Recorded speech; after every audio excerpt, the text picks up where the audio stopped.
Primera de Samuel, capítulo 1, hubo un varón de Ramataim, de Sofim, del monte de Efraín, que se llamaba Elcana, hijo de Jeroham, hijo de Eliú, hijo de Tou, hijo de Sub, efrateo. Y tenía él 2 mujeres. El nombre de una era Ana y el de la otra Penina. Y Penina tenía hijos, mas Ana no los tenía. Y todos los años aquel varón subía de su ciudad para adorar y ofrecer sacrificios a Jehová de los ejércitos en Silo, donde estaban los 2 hijos de Eli, Ofni y Fines, sacerdotes de Jehová. Y cuando llegaba el día en que Elcana ofrecía sacrificio, daba a Penina su mujer, a todos sus hijos y a todas sus hijas, a cada uno su parte. Pero a Ana daba una parte escogida porque amaba a Ana, aunque Jehová no le había concedido tener hijos. Y su rival la irritaba, enojándola y entristeciéndola porque Jehová no le había concedido tener hijos. Y hacía cada año cuando subía a la casa de Jehová, la irritaba así, por lo cual Ana lloraba y no comía. Y Elcana, su marido, le dijo: Ana, ¿por qué lloras? ¿Por qué no comes? ¿Por qué está afligido tu corazón? ¿No te soy yo mejor que 10 hijos? Y se levantó Ana después que hubo comido y bebido en Silo, y mientras el sacerdote Elí estaba sentado en una silla junto a un pilar del templo de Jehová, ella con amargura de alma oró a Jehová y lloró abundantemente. E hizo voto diciendo: Jehová de los ejércitos, si te dignares mirar a la aflicción de tu sierva y te acordares de mí, y no te olvidares de tu sierva, sino que dieres a tu sierva un hijo varón, yo lo dedicaré a Jehová todos los días de su vida, y no pasará navaja sobre su cabeza. Mientras ella oraba largamente delante de Jehová, Elí estaba observando la boca de ella, pero Ana hablaba en su corazón, y solamente se movían sus labios, y su voz no se oía, y Elí la tuvo por ebria. Entonces le dijo Elí: ¿hasta cuándo estarás ebria? ¿Digiere tu vino? Y Ana le respondió diciendo: no, Señor mío, yo soy una mujer atribulada en mi espíritu. No he bebido vino ni sidra, sino que he derramado mi alma delante de Jehová. No tengas a tu sierva por una mujer impía, porque por la magnitud de mis congojas y de mi aflicción he hablado hasta ahora. Elí respondió y dijo: ve en paz, y el Dios de Israel te otorgue la petición que le has hecho. Y ella dijo: halle tu sierva gracia delante de tus ojos. Y se fue la mujer por su camino, y comió y no estuvo más triste. Y levantándose de mañana, adoraron delante de Jehová, y volvieron y fueron a su casa en Ramá.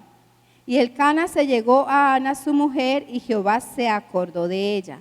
Aconteció que al cumplirse el tiempo, después de haber concebido, Ana dio a luz un hijo, y le puso por nombre Samuel, diciendo: por cuanto lo pedí a Jehová. Después subió el varón Elcana con toda su familia para ofrecer a Jehová el sacrificio acostumbrado y su voto. Pero Ana no subió, sino dijo a su marido: yo no subiré hasta que el niño sea destetado, para que lo lleve y sea presentado delante de Jehová y se quede allá para siempre. ¿Sí? Bueno, aquí vemos esta historia de Ana, ¿sí? Vemos que el hijo de Ana fue juez, ¿y qué más? Y profeta, ¿cierto? Juez, sacerdote y profeta. Fue tremendo este siervo de Dios.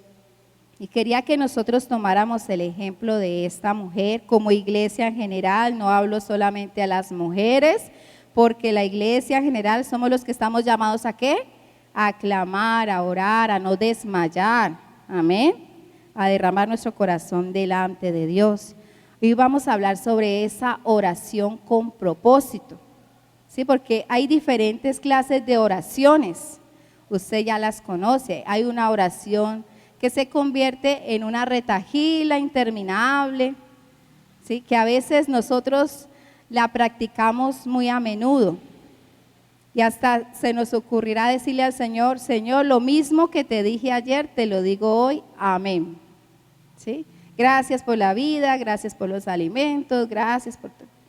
Y ya, pero es algo muy superficial.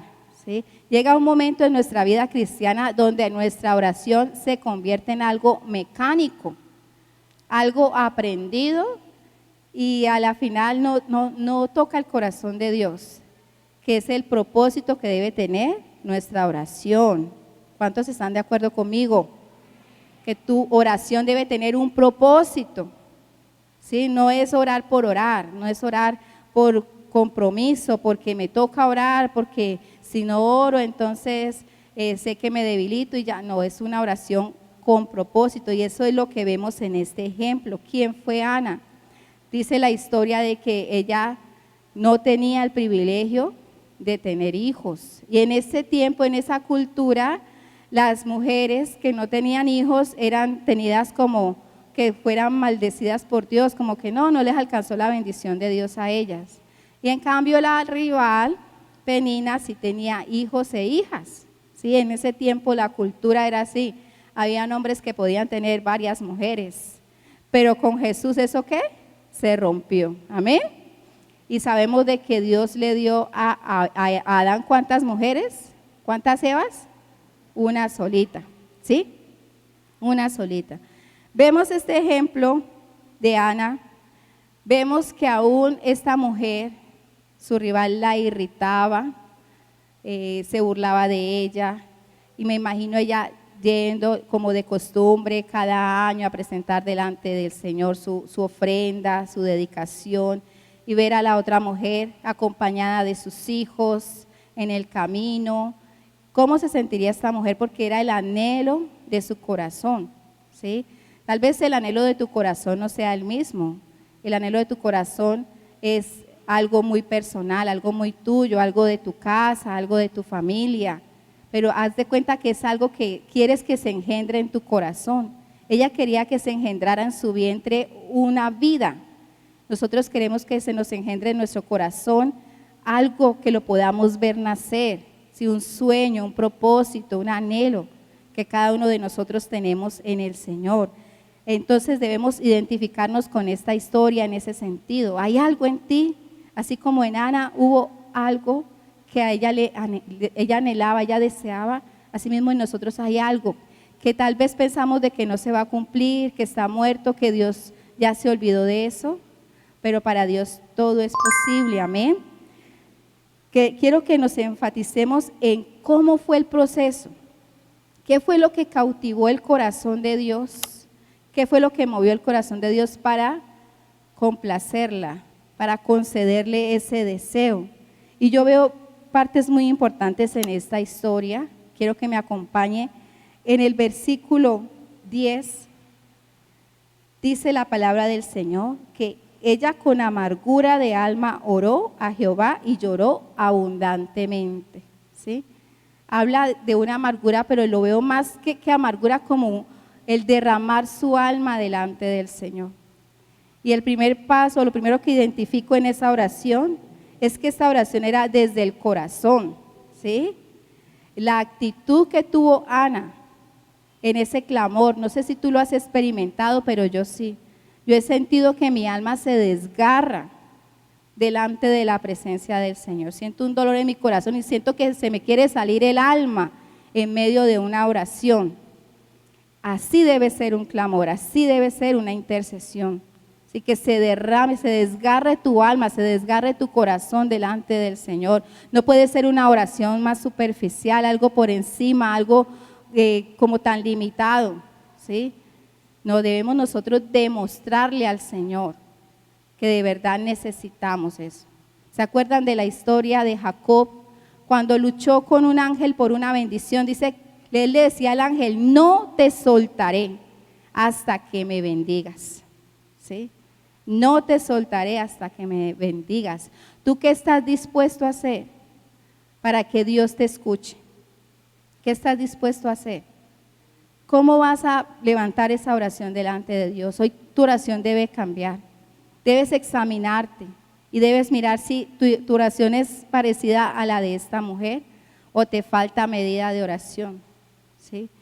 No es pasar horas y horas y horas y horas allí sin de verdad derramar tu corazón delante de Dios, porque Dios nos conoce, a Él no lo podemos engañar. Tú puedes pasar horas y para Dios puede ser un sacrificio no válido. Él dirá, no, es Él de labios fingidos, no me convence. Su corazón no está conmigo, su corazón está lejos de mí, ¿sí? O tal vez tu oración es borrada, ¿por qué? Por tus obras, por tus actos, por lo que haces después, ¿sí? Dios nos conoce, Dios sabe si esa oración de verdad va acompañada de ¿qué? De obediencia, porque muchos pueden orar, pero no obedecer, y eso tampoco convence al Señor, ¿sí? Vemos a esta mujer que derramó su corazón delante del Señor, dice que con amargura de alma oró a Jehová, lloró abundantemente, ¿sí? Y como dice también la palabra del Señor en Jeremías, ¿se conoce el versículo? ¿Se lo sabe de memoria? Jeremías 33, 3. ¿Cómo dice? Iglesia, todos al unísono, ¿cómo dice?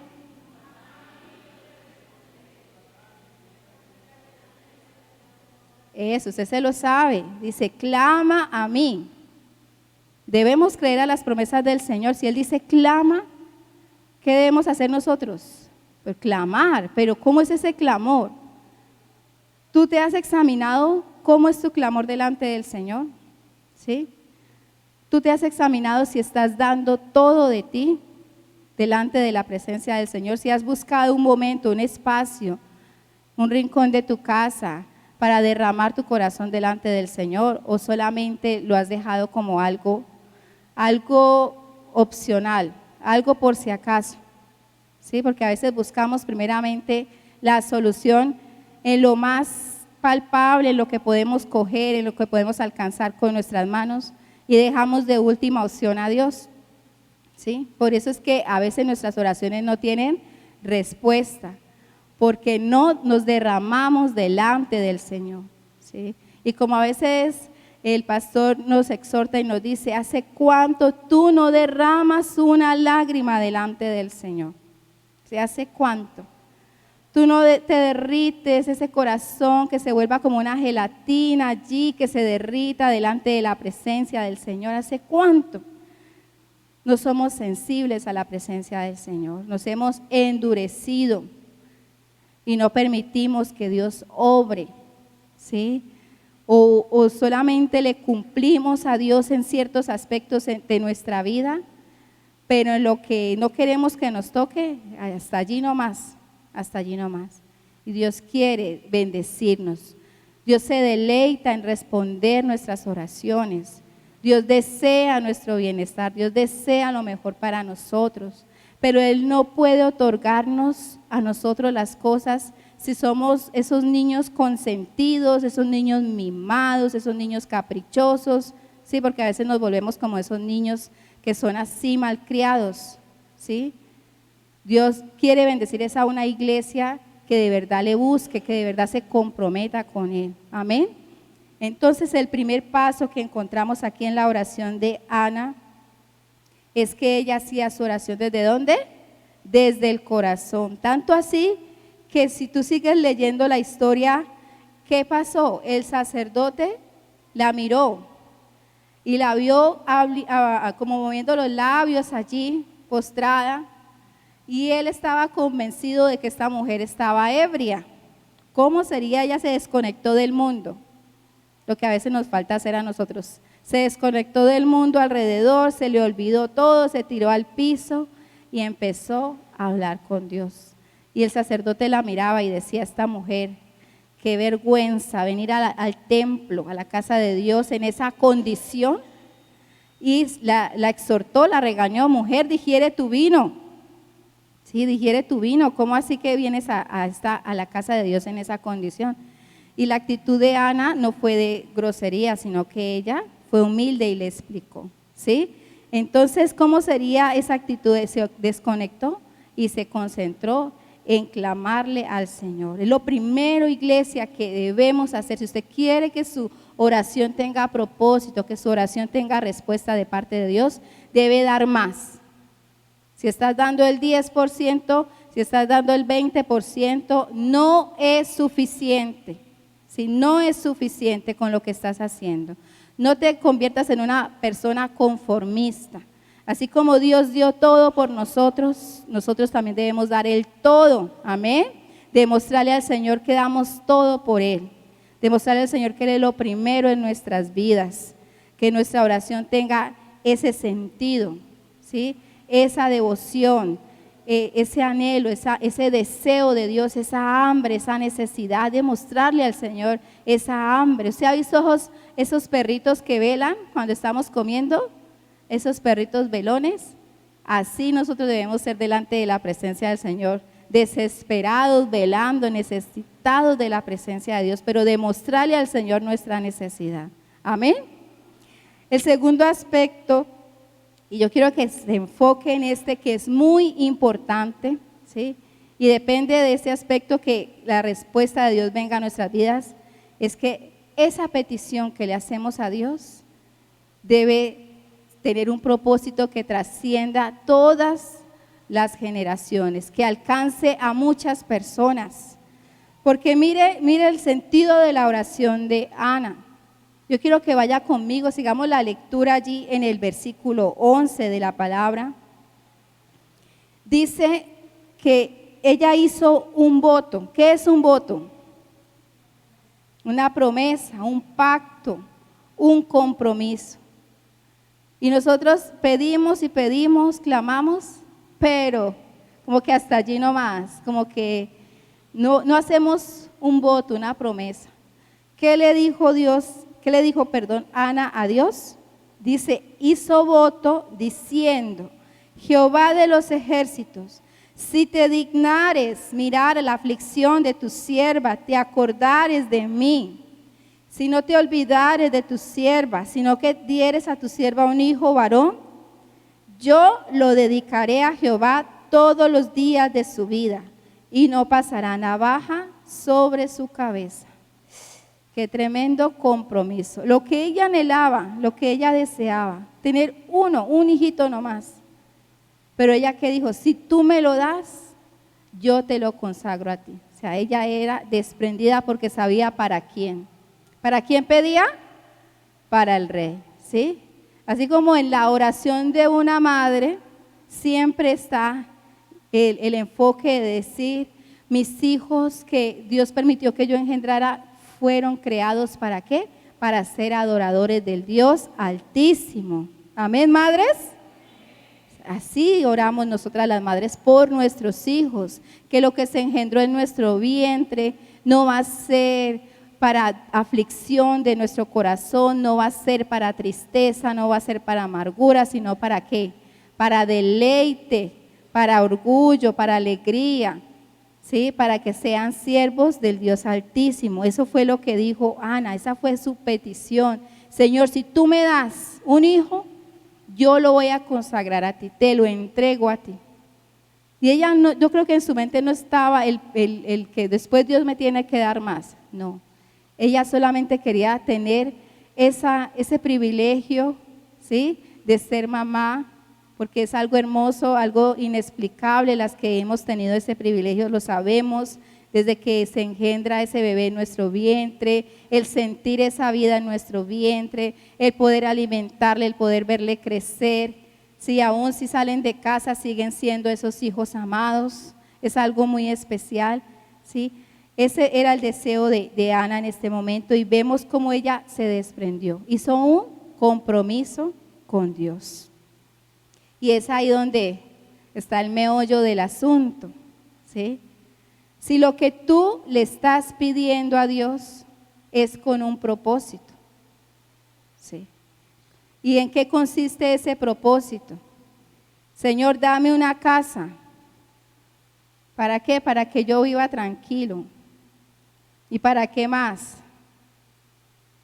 Hasta allí llega como que el compromiso, ¿sí? Si usted le está pidiendo algo al Señor, ¿Por qué no se desafía? ¿Por qué no hace pacto con Dios? Decirle a Él, si tú me das esto, Señor, yo te prometo, ¿sí?, que lo consagraré para ti. Los que están pidiendo casa, Señor, si tú me das esa casa, yo te prometo que en esa casa se va a adorar tu nombre, va a haber una casa de oración. Amén. Los que están pidiendo casa, ¿sí? Si están pidiendo un negocio, Señor, de todo lo que me des en este negocio, Señor, no somos socios, tú eres el dueño. Y lo que yo pueda invertir de este negocio para el ensanchamiento de tu obra, eso es lo primordial, ¿sí? Para cubrir mis necesidades del hogar, listo. Pero también apartaré una porción de esto, ¿para qué? Para el ensanchamiento de tu obra. Amén, para invertir en el reino de los cielos. Esos son compromisos tremendos, poderosos. Mire que Ana no le dijo al Señor, pudo haber inventado otra cosa, pudo haber dicho, no, como cada año subo, entonces si tú me das un hijo, yo voy a darte el doble de la ofrenda que te he dado cada año. Pudo haberle dicho al Señor eso. O haré una ofrenda especial el otro año si me das un hijo. No, ella dio lo que más anhelaba, lo más importante para ella en ese momento, que era su hijo, ¿sí? Se hizo ese compromiso. Ahora nosotros lo que de pronto queremos más, anhelamos más, es lo que Dios exige también que entreguemos, ¿sí? Y saben que esta historia se parece a la de ¿quién? ¿Quién entregó lo más importante? Abraham. Abraham entregó a su hijo porque también como que la misma historia, la esposa no tenía hijos, era estéril, Dios había prometido descendencia como las estrellas y resulta de que después de que Dios concedió el hijo, se lo pidió, ¿sí?, en sacrificio y Abraham no lo negó. Abraham fue hasta ese lugar, hasta el monte Moriah, allá fue a entregar a Isaac, ¿sí? Y en el momento que fue a sacrificar a su hijo, ¿qué dijo el ángel de Jehová? Detente, ¿sí? Porque ya había probado que él era obediente, que tenía esa fe sobrenatural, ¿sí? Y que era capaz de dar todo por el Señor. ¿Sí? Pensemos por un momento nosotros, ¿qué somos capaces de dar para Dios? ¿Hasta qué punto? ¿Hasta dónde podemos darle a Dios lo que Él quiere? O sea, hay que impresionar a Dios, ¿sí? Hay que mirar que Dios desea bendecirnos, pero en nuestro corazón, como decía el pastor ahora al principio, hay ídolos que impiden que Dios se manifieste en nuestras vidas. Y a veces esas bendiciones también se convierten en ídolos. Usted se imagina que Ana se hubiera quedado con Samuel, aunque al principio ella dijo, no subiré el próximo año, pero ¿por qué? Porque estaba dedicándose a cuidar a su bebé mientras lo llevaba a la casa de Dios y lo dejaba allá, ¿sí? Porque no fue que iba solamente a la casa y se devolvía con él, no, lo dejó allá para estar siempre allá al servicio del sacerdote, ¿sí? Pero hay personas que después de que Dios les da la bendición, esa bendición se convierte en una piedra de tropiezo, ¿sí? ¿Por qué en una piedra de tropiezo? Porque ya cogen esa bendición y dicen, no, es que como estoy trabajando, Dios me dio esta bendición, yo estoy trabajando, ya no puedo ir a la célula, ya no puedo ir a la iglesia como antes, ya no puedo hacer mi devocional en forma, ya no puedo. Imagínense, primero era una bendición y esa bendición se le convirtió en ¿qué? En una piedra de tropiezo, ¿sí? Y mire que aún muchas que son mamás, bueno, al principio se vale de que al cuidado de los hijos estén, pero que pasen tiempo y que ya digan que por mis hijos no puedo ir, que se serena el niño, que ya no, si lo venteo se enferma, no puedo ir por allá, que el esposo, que Dios me dio un hogar y que ya no puedo ir porque tengo que atender al esposo, que ya el esposo se convirtió en el faraón, porque ya no puedo ir a adorar a Dios, este faraón me lo impide, ¿sí? Esos casos se ven en la casa de Dios, el de empleo. Entonces, La bendición que estamos pidiendo al Señor debe ser con un propósito. Y tiene que ser un propósito, ¿qué? Eterno, un propósito celestial, un propósito de reino. Sí, porque tú puedes pedir algo material, ¿para qué? Para satisfacción personal y ya. Para sentirte contento porque tienes la mejor casa de la cuadra, o porque tienes el mejor vehículo de la cuadra. ¿Eso es un propósito de reino? No. Todo lo que tú pidas al Señor tiene que tener propósito de reino, tiene que tener como una mentalidad, una visión más allá de lo que tus ojos pueden alcanzar a ver, porque puede alcanzar a muchas personas, ¿sí? Y ser de bendición no solamente para ti, sino para muchos. Si Dios te da una casa y en esa casa se reúnen tus vecinos a conocer la verdad, a conocer la palabra de Dios, qué bendición, ¿cierto? El poder ser nosotros también de bendición para otros. ¿Recibimos bendición nosotros? Sí, Dios nos otorga la bendición, pero esa bendición la usamos para que otros también sean bendecidos, amén. Así como hizo Ana. Samuel fue bendición, mucha bendición, porque fue un tremendo juez, fue el último juez del pueblo de Israel. Si usted lee la historia, usted ve que antes del libro de Samuel que estaba, el libro de los jueces, pasa la historia a Samuel como el último juez, porque el pueblo le dio por pedir rey. Ahí empezó lo que fue el gobierno de los reyes, ¿sí? Pero ese punto intermedio fue Samuel. Si Ana se hubiera conformado, decir, no, pues si Dios no quiso darme hijos, me voy a conformar. Si no hubiera dado batalla, no hubiera clamado, no hubiera nacido este siervo de Dios, que fue de ejemplo, de modelo, y hasta en este tiempo nosotros lo tomamos de ejemplo para nuestras vidas. Amén. Ver ese Samuel tan estricto, tan radical, tan usado por el Señor, cómo dirigía al pueblo. Y él fue consagrado desde el vientre, ¿sí? Si tus hijos están grandes, bueno, de todas maneras puedes desde ahora consagrarlos para el Señor, ¿sí? Y si tus hijos están descarriados, hagamos ese pacto con Dios. ¿Les parece? ¿Amén o no amén? Hasta ahí llegan los amenes a veces, porque sí queremos que Dios responda, sí queremos que Dios conceda, pero cuando decimos, es un pacto que voy a hacer con Dios, no puedo cortar ese pacto, ¿sí? No puedo retractarme de ese pacto, ¿sí? Entonces es muy importante que comprendamos, iglesia, de que nuestra petición a Dios, nuestra oración a Dios debe tener un propósito de reino. Más que satisfacción personal, un propósito ¿de qué? De reino. Y eso fue lo que hizo Ana, hizo voto delante del Señor. Si tú me das un hijo, yo lo consagraré a ti, ¿sí? Vemos allí, sigamos leyendo la palabra del Señor. En el versículo 15, ¿qué dice? Dice, y Ana le respondió diciendo, en el momento que vino el sacerdote a verla, ¿qué era que pasaba? Dice, no, Señor mío, yo soy una mujer atribulada de mi espíritu, no he bebido vino ni sidra, sino que he derramado mi alma delante de Jehová. No tengas a tu sierva por una mujer impía, porque por la magnitud de mis congojas, de mi aflicción, he hablado hasta ahora. ¿Sí? Vemos la actitud de una mujer humilde, sumisa, ¿sí? Que ella entendía la autoridad del sacerdote.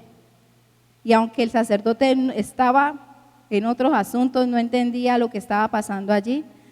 Y al ser exhortada, ¿ya qué hizo? Ella bajó la cabeza. Vemos dos actitudes muy hermosas que también debemos copiarle a Ana, que fue la humildad y la confianza, ¿sí?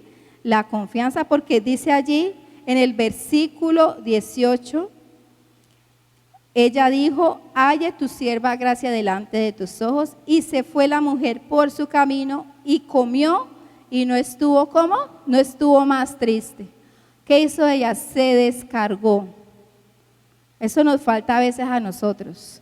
Mantenemos con esa opresión, con esa carga en el corazón, con esa desesperación, ¿y qué voy a hacer? Se nos espanta el sueño. pero no nos descargamos en Dios, no nos desahogamos con el Señor. Dice aquí que cuando ella se desahogó, dice que comió normal y no estuvo más triste. ¿Y qué pasa con nosotros? A veces oramos por algo y le entregamos a Dios esa aflicción. Y después se la pedimos otra vez. No, Señor, es que se la pedimos otra vez y volvemos a cargarnos con eso. Y se la volvemos a entregar a Dios. Y otra vez se la volvemos a pedir. Dice aquí que ella no estuvo más triste. Si usted confía en el Señor, tenga paz, que Dios hará. Amén. Dios hará. Usted solamente sea obediente, sea fiel, sea agradecido, alabe a Dios con gozo. ¿Sí? No alabe a Dios con tristeza, pensando en eso y pensando en eso, no. Alabe a Dios con gozo. Ya le entregó esa carga a Dios. Si es de salud, una situación de salud, ya le entregó esa carga a Dios, entonces gócese en el Señor. Si es situación del hogar, entréguele esa carga a Dios y gócese. Que en su familia vean en usted algo diferente. Pero si te ven ahí la cristiana llorando todo el tiempo, afligida, amargada, triste, atribulada, pobrecita, ¿cierto? Pero si ven una persona alegre, feliz, eso contagia, ¿cierto? Eso contagia. Dígale, sacuda a la persona que tiene a su lado, dígale, contágiate del amor de Dios. A ver, los veo. Contágiate del amor de Dios. Estos niños son más obedientes. Gloria al Señor. Dele un aplauso al Señor.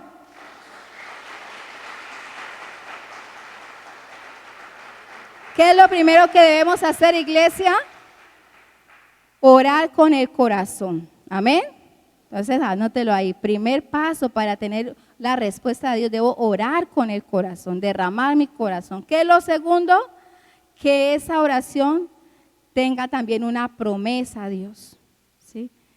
Unos dicen, si tú me sanas. Otros dicen, si tú me ayudas. Otros dicen, si tú me provees, yo te prometo a ti que voy a consagrarme más. ¿Sí?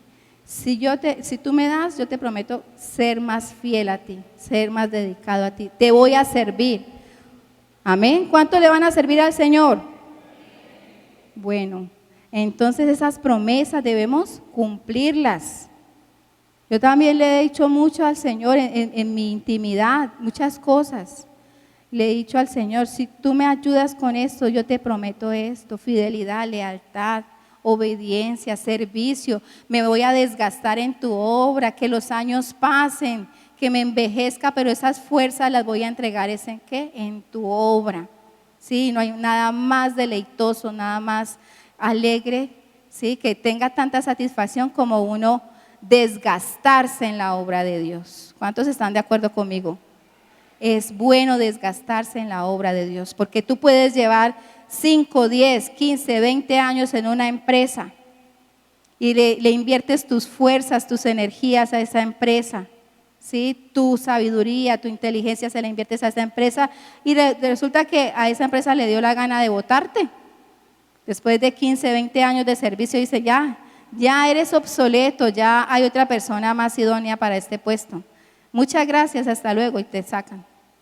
Y todo el tiempo que le invertiste, todos los años de tu vida, todo el desgaste, todo el sacrificio, esas madrugadas, esas desveladas, esas aguantadas de hambre para llegar puntual a tu trabajo, y allá no te van a valorar eso. ¿Quién siempre va a hacer memoria de todos nuestros esfuerzos? El Señor, amén. Y dice la palabra de Dios que el que sirve en la casa de Dios no lo hace de balde, amén, sino que todo tendrá recompensa delante del Señor. A un vaso con agua que tú ofrezcas, cualquier servicio que tú hagas para Dios, no se va a quedar sin recompensa, amén. Así que te invito a que hagas así, a que te comprometas con el Señor. Esos son los 3 pasos, solamente 3. ¿Sí? 3 pasos sencillos para saber de que nuestra oración va a obtener esa respuesta. Y yo le pregunto a la iglesia hoy, ¿cómo vas a convencer a Dios para que te responda, para que te conceda eso que le estás pidiendo? ¿Sí? Primero piensa en un momento, ¿qué es aquello que te desvela? ¿Sí? Cierra tus ojitos por un momento allí y piensa lo que el Espíritu Santo te muestre, lo que el Espíritu Santo te revele en este momento. ¿Qué es eso que te está inquietando? ¿Cuál es esa promesa que tienes allí, ahí latente, allí esperando por meses, por años? Y piensa por un momento, ¿cómo pagarías el precio para obtener esa promesa? Abre tus ojitos. Y hoy le pregunto a la iglesia, ¿qué estás dispuesto a dar? Iglesia, ¿qué está dispuesta a dar para el Señor? Diga, mi vida, amén, mi vida. ¿No lo vale? ¿No lo vale? Sí. ¿La salvación de tu familia no lo vale? Claro que sí. Lo vale. El que tú te des entero. El que tú vengas a Dios, pero con esa disposición, con ese desprendimiento, con ese corazón sacrificial, el sacrificarte por la causa. Amén. Hay que pagar un precio, ¿sí? Así como las personas, los solteros, las solteras que esperan en Dios, ¿qué hacen ellos? Pagan un precio. ¿En qué? En consagración, en santidad, en obediencia. Pagan un precio en testimonio para recibir la recompensa. Amén. Tú también quieres recibir recompensa de Dios, debes pagar un precio. Las cosas así, mamey, no existen. Así como el universitario que se quema las pestañas por más de 5 años estudiando, yo creo que más, para obtener un título profesional. Eso no se lo ganó en una piñata, ¿sí? Los que son profesionales aquí lo saben. Eso fue años de esfuerzo. Asimismo nosotros en la obra de Dios nada lo vamos a conseguir así, como tan facilito. Debemos pagar nosotros un precio por las bendiciones. Amén. Así que, iglesia, esta reflexión es para que nos desafiemos, ¿sí?